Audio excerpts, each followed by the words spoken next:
Amén. Dios les bendiga. Deseo que se encuentren bendecidos, bendecidas y que estén bien. Vamos a terminar este mes de septiembre compartiendo acerca de los atributos de Dios. Hemos estado hablando que los atributos de Dios nos dicen quién es Dios, cómo piensa Dios. Y esto nos ayuda mucho a derribar las ideologías que nosotros tenemos de Dios.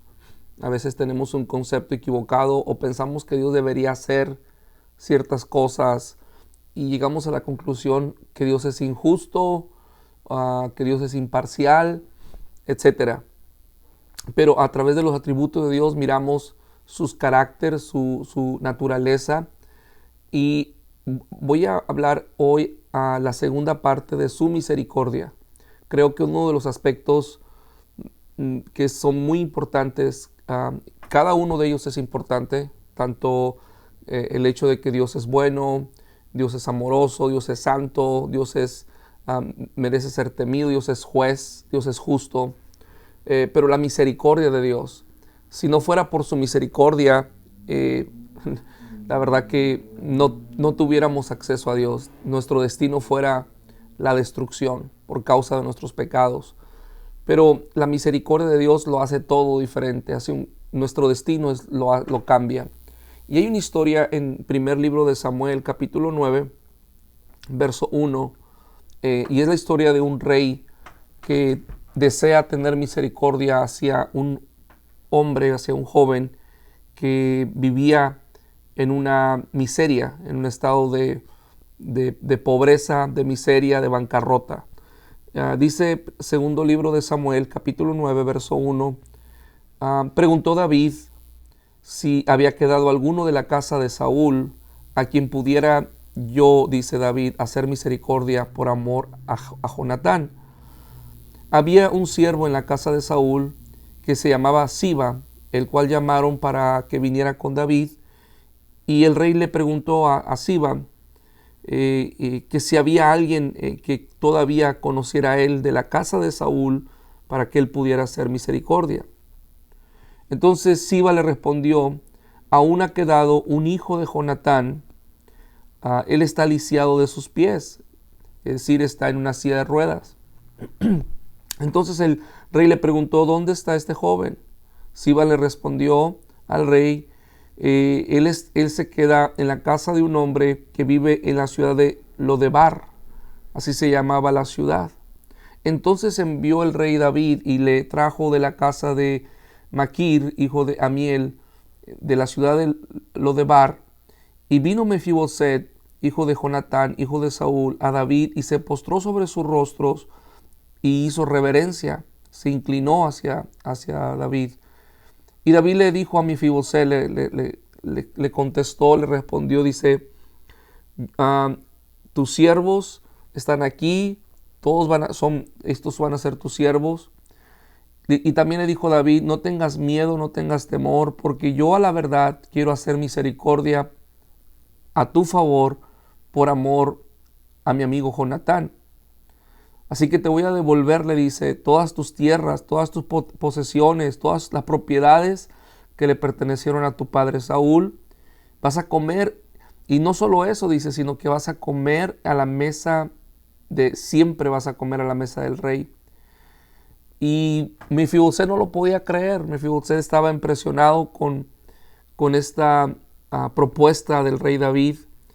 Y le pregunta: ¿quién es este tu siervo? ¿Quién soy yo, en otras palabras, para que mires a un perro muerto como yo? Mire cómo se compara Mefiboset. Dice: ¿quién soy yo? Se miraba como un perro muerto. Dice: entonces el rey llamó a Siba, siervo de Saúl, y le dijo: todo lo que fue de Saúl y toda su casa y todo lo que le he dado al hijo de tu señor, tú pues vas a administrar todas sus posesiones, vas a almacenar sus frutos, para que Mefiboset tenga comida, para que tenga su casa, y siempre lo vas a traer a mi mesa para que coma conmigo el rey. Esta historia de Mefiboset nos habla de la misericordia, nos muestra cómo es la misericordia. La historia nos dice que Mefiboset era hijo de Jonatán. Jonatán era hijo del rey Saúl. Y David vino a sustituir a Saúl. Saúl perdió la vida en una batalla contra los filisteos, murió. En esa misma batalla murió su hijo Jonatán. Jonatán era el mejor amigo de David. Eran tan amigos ellos, tenían su corazón estaba ligado el uno con el otro. Era una amistad pura, era una amistad sincera, era una amistad que estaban dispuestos a dar la vida el uno por el otro, a morir el uno por el otro. Ese era el tipo de amigos que eran ellos.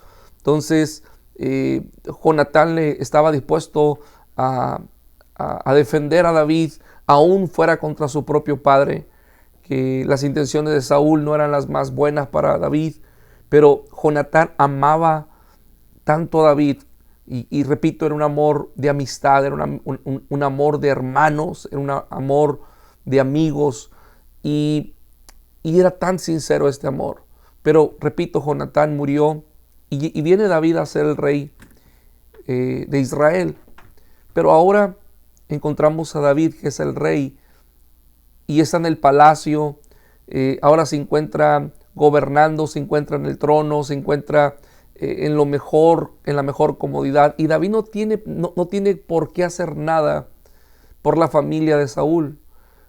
Por lo contrario, en aquellos tiempos la costumbre era que cuando un rey nuevo llegaba al trono, él tenía que destruir la dinastía anterior, a la familia anterior, para que esto no fuera una amenaza para su reino. Entonces, David no tenía por qué hacer nada por la dinastía de Saúl, no tenía por qué hacer nada por sus hijos, o si hubiera quedado alguien. Pero entonces David pregunta, ¿ha quedado alguien de la familia de Saúl? ¿Ha quedado alguien de algún hijo, algún nieto, alguien que yo pueda mostrar misericordia? Y la palabra clave que usa David en esta historia es que quiero mostrar misericordia, quiero ser misericordioso. En otras palabras, quiero darle lo que no merece. No quiero darle lo que merece, sino aquello que no merece. Entonces, por ahí un siervo le dice, ¿sabes qué, David? Ha quedado uno, se llama Mefiboset, y casualmente este joven es hijo de tu mejor amigo Jonatán.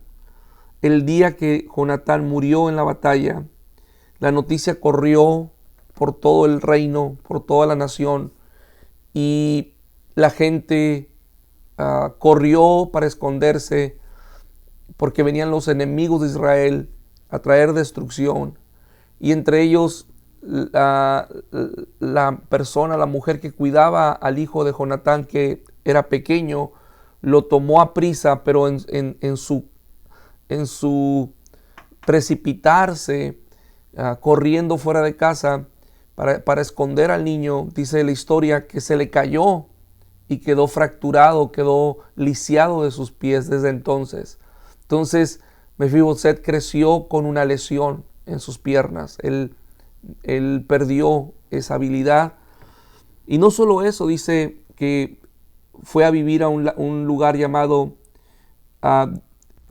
Lodebar, una tierra donde la historia nos dice que Lodebar era una tierra, un lugar donde había soledad, había desolación, había miseria. Era una tierra árida donde no se podía sembrar, pero tampoco se podía tener ganado porque no había agua en ese lugar, la tierra no era apta para vivir ahí, humanamente hablando. Era un lugar de miseria.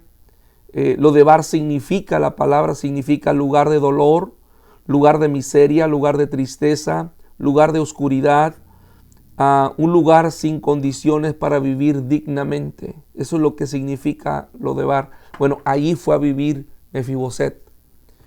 Cuando David manda llamar a este joven, dice la historia que Mefiboset llega y se postra, hace reverencia, reconoce que David es el rey, pero no solo eso, tiene miedo, tiene temor. Tal vez Mefiboset creía en su mente, toda su vida había recibido mala noticia, siempre le iba mal, perdió todo, perdió a su padre, perdió su familia, perdió sus posesiones, perdió su futuro, perdió su autoestima, perdió su salud, siempre perdía en la vida. Entonces, ahora que está frente al rey, probablemente estaba pensando, bueno, mi tiempo ha llegado, el rey me ha llamado para matarme, es lo normal, es la tradición. Pero se sorprende Mefiboset. ¿Cuál es la sorpresa? Que dice David, no tengas miedo, no tengas temor, porque yo quiero mostrar misericordia contigo. Te quiero regresar todo lo que le pertenecía a tu linaje, a tu familia. No tengo por qué hacerlo, David no tenía por qué hacerlo, pero David decidió hacerlo porque quería mostrar misericordia. Y esta historia es la historia de Dios con nosotros, con cada uno de nosotros. En primer lugar, su misericordia cambia nuestra condición. Dios quiere cambiar nuestra ansiedad, quiere cambiar nuestro dolor, nuestra frustración por su gozo.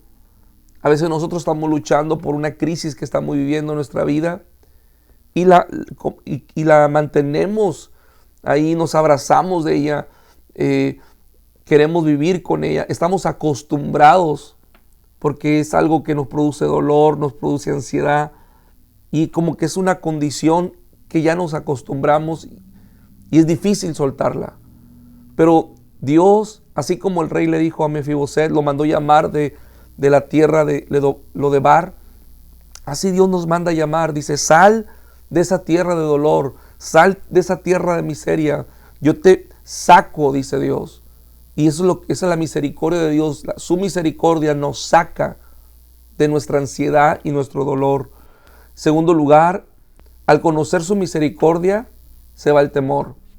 Cuando yo empiezo en mi vida a experimentar su misericordia y Dios me corona y me llena de bendiciones y yo empiezo a probar, eso fue lo mismo que dijo el salmista David en el Salmo 30, cuando le dice a Dios, has cambiado mi lamento en baile, me has soltado de mis ligaduras, de mis cadenas y me has llenado de alegría, dice el salmista. Has cambiado. Cuando yo empiezo a experimentar su misericordia, empiezo a reconocer en mi vida que Dios es bueno, que Dios me ha llenado de bendiciones y empiezo a mirar su favor, entonces ese temor se empieza a disipar, se empieza a ir. Ya no siento temor, ya no siento esa crisis, ya no siento esa ansiedad. ¿Por qué? Porque su misericordia es más grande que mi temor. Por eso David le dice a Mefiboset, no tengas temor, porque yo quiero tener misericordia contigo. En otras palabras, suelta el temor y recibe mi misericordia. Y por último, recibimos su misericordia por amor a su Hijo Jesús. Cuando David habla con Mefiboset, le dice, por amor a Jonatán, le dice, yo quiero tener misericordia por ti, porque amé a mi amigo, porque hubo un vínculo de amistad. Por mi amigo, yo quiero hacer esto por ti. Mi amigo ya no está, pero lo voy a hacer a tu favor. ¿Sabes? Dios quiere mostrar su favor, su misericordia a nuestro favor, no porque nosotros nos lo hemos ganado, no porque Dios nos deba algo, sino porque Jesucristo, su Hijo Jesús, lo ha ganado a nuestro favor. Por amor a Jesús, el Padre quiere bendecirnos a nosotros. Y nosotros nos sorprendemos. Yo me sorprendo, digo, Dios, ¿por qué me enriqueces? ¿Por qué me bendices? Y yo no sé si te ha tocado en algún momento en tu vida recibir una bendición de Dios tan grande, tan hermosa, que hasta te da miedo. Dices, ¿y esto por qué me lo dan? ¿Por qué lo tengo? Y Dios te dice, no tengas miedo. No es porque te lo merezcas. No es porque seas bueno. No es porque Dios te deba. Es porque Dios, por amor a su Hijo, nosotros recibimos toda bendición. Así que yo te invito en esta hora a creerle a Dios y a recibir de Dios su misericordia. La misericordia de Dios es no recibir lo que merezco. Merezco quedarme en Lodebar. Merezco quedarme en mi tristeza, en mi dolor, en mi miseria. Merezco quedarme en mi desolación, en mi pérdida, ahí debería quedarme, pero Dios no me quiere dejar ahí. Por su misericordia, Dios me transfiere a su reino, a su bendición. Y lo último, el rey le dice, te vas a sentar conmigo a la mesa a comer. ¿Sabe qué significa eso? Convivir. Eso significa que iba a tener convivio, iba a tener relación con el rey, iba a poderse sentar a la mesa. No cualquiera se podía sentar. Tú y yo somos invitados no a sentarnos a la mesa de un rey, pero a sentarnos a la mesa de nuestro Padre y poder convivir con Él y tener esa intimidad con Él y poder disfrutar de su presencia, reír con Él, platicar con Él y contarle nuestros días más difíciles y saber que nuestra vida está segura en las manos del que nos ama. Ese es el Dios que tú y yo servimos. Es un Dios misericordioso. Deseo que Dios te bendiga, que Dios prospere tu vida. Bendiciones, saludos.